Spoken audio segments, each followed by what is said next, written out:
नमस्कार, आप देख रहे हैं बिस्तक। मैं हूं रजत Devgan.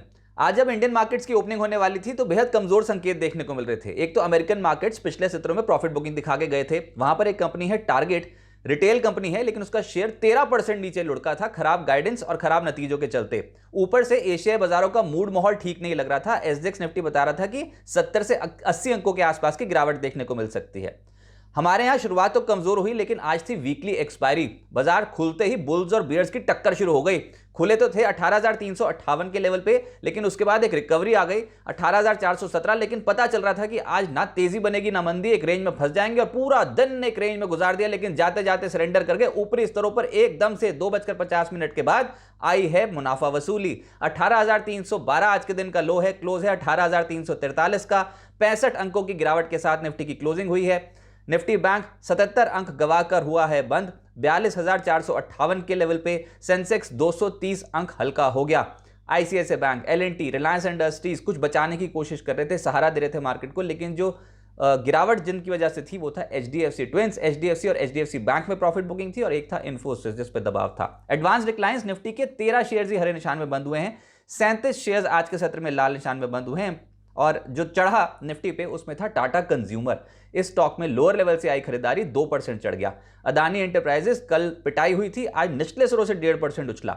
LNT, Power Grid, HDFC Life, ये कुछ ऐसे स्टॉक्स थे जहां पर तेजी थी। और कैपिटल गुड क्षेत्र में हम देख रहे हैं तेजी, जिसमें एलएनटी लीड कर रहा है। निफ्टी लूजर्स में आज टाइटन को पाएंगे आप, 2.25% के आसपास टूटा है। एमएनएम 2% से ज्यादा टूटा है। Tata Motors, Eicher Motors, Apollo hospital जैसे स्टॉक्स आज हल्के होते हुए नजर आए। ऑटोज आज अंडर परफॉर्म कर रहे थे।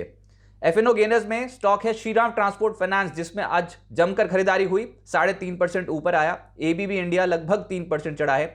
जीएमआर एयरपोर्ट्स 2.5% चढ़ा है। खैर, इंफ्रास्ट्रक्चर तो इस समय मार्केट की थीम ही है। एक्साइड इंडस्ट्रीज अपनी बढ़त को और बढ़ाता हुआ आज 2.5% चढ़ा है। और टाटा कंज्यूमर, ये तो निफ्टी का गेनर है आज।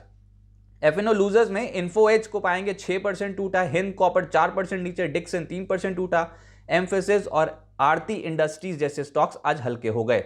आज जो सबसे बड़ी खबर ट्रैक हो रही थी मार्केट में वो पेटीएम के ऊपर ही थी। शेयर पे डेंट पड़ गया 10% का। जबरदस्त पिटाई हो गई बाजार खुलते ही। दरअसल हुआ ये कि लॉक इन अवधि खत्म हुई है पेटीएम में और अब इंस्टीट्यूशंस जो है वो अपना स्टेक ऑफलोड कर सकते हैं। आज पेटीएम में एक ब्लॉक डील हुई और सॉफ्ट बैंक का पेटीएम में जो हिस्सा है 17.45%, याद से पहले हिस्सा था, लेकिन आज 4.55% उन्होंने ऑफलोड कर दिया। 12.9% हिस्सा उनका रह गया है। दरअसल सॉफ्ट बैंक पेटीएम में एसवीएफ इंडिया होल्डिंग्स के जरिए स्टेक रखता है और उसमें से आज उसने 4.55% स्टेक बेचा है। आज की जो ब्लॉक डील का साइज था वो था 2.9 करोड़ शेयर्स। इक्विटी के हिसाब से 4.55% हिस्सा बैठता है। एक रेंज दी गई थी, एक प्राइस रेंज दी गई थी 555 से 601 रुपये प्रति शेयर, जिस पे ब्लॉक होना था, लेकिन आज खुला ही पेटीएम 562 के लेवल के आसपास। उसके बाद तो संभलने का नाम ही नहीं ले रहा था, क्योंकि डील का साइज ही 20 करोड़ यूएस डॉलर से ज्यादा का था। जबरदस्त पिटाई हो गई। और वैसे भी अगर अपने इशू प्राइस से देखो तो 2150 रुपये प्रति शेयर पर इशू प्राइस है, उससे लेकर आज तक लगभग 75% डाउन हो चुका है। तो निवेशकों को भारी घाटा उठाना पड़ा। सेक्टर स्पेसिफिक पीएसयू बैंक्स इस हफ्ते के ही आउट परफॉर्मर है। सबसे ज्यादा खरीदारी पीएसयू बैंक्स में ही देखने को मिली और आज भी चढ़ गए हैं। यूनियन बैंक 6.5% चढ़ा है। इसके अलावा हल्की खरीदारी जो देखने को मिली उसमें PSB, central bank, UCO bank, bank of Maharashtra और आईओबी जैसे स्टॉक्स शामिल थे।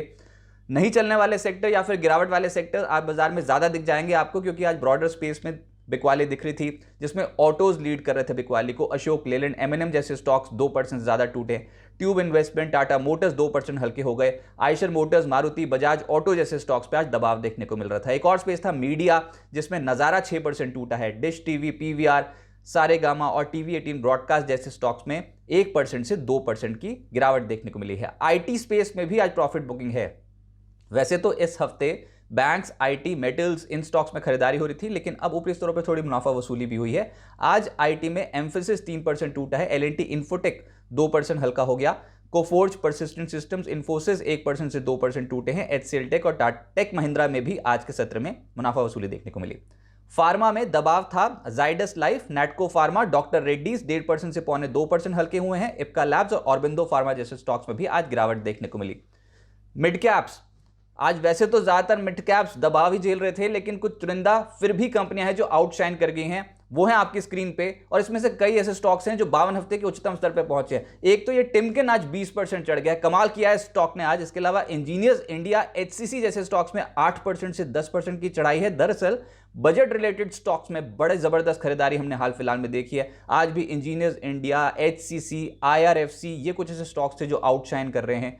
इसके अलावा किर्लोस्कर इंजन्स, इक्विटास 6.5% चढ़ते हुए नजर आए। बाल्मर लॉरी, गोडफ्रे फिलिप्स, इन स्टॉक्स में भी 6% ज़्यादा रिटर्न बैठे हैं। एक और कंपनी, सरकारी कंपनी एनएलसी इंडिया, 6% चढ़ी है। इसके अलावा इक्विटास स्मॉल बैंक और एनबीसीसी जैसे स्टॉक्स में आज एक्शन तेजी की ओर था। अब आगे क्या होगा?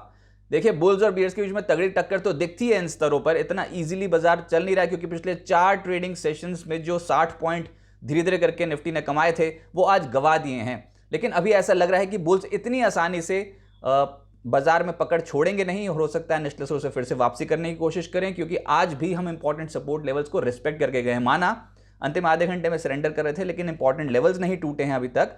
18,282 ये इस हफ्ते का लो पॉइंट है, तो ये तो है इंपॉर्टेंट। इसके अलावा 18,200, 18,300 बहुत इंपॉर्टेंट सपोर्ट जोन एक्ट कर रहा है। डेरिवेटिव आंकड़ों के हिसाब से ऊपर पेज फंस रहा है 18,440, 18,443 के जोन पे।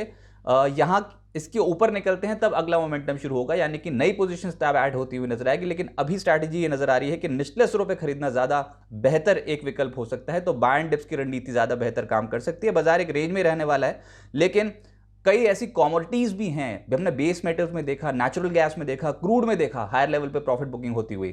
तो इक्विटी मार्केट में भी थोड़ी बहुत प्रॉफिट बुकिंग दिखती है ब्रॉडर स्पेस में, और साथ ही साथ कॉमोडिटीज में भी दिखती है। देखते हैं अब बाजार पे यहाँ पर पकड़ कहाँ मजबूत होती है। लेकिन अभी तक का पैटर्न ये बता रहा है कि बजट से जुड़े हुए जो शेयर्स हैं वो बाजार पे पकड़ मजबूत करते चले जा रहे हैं।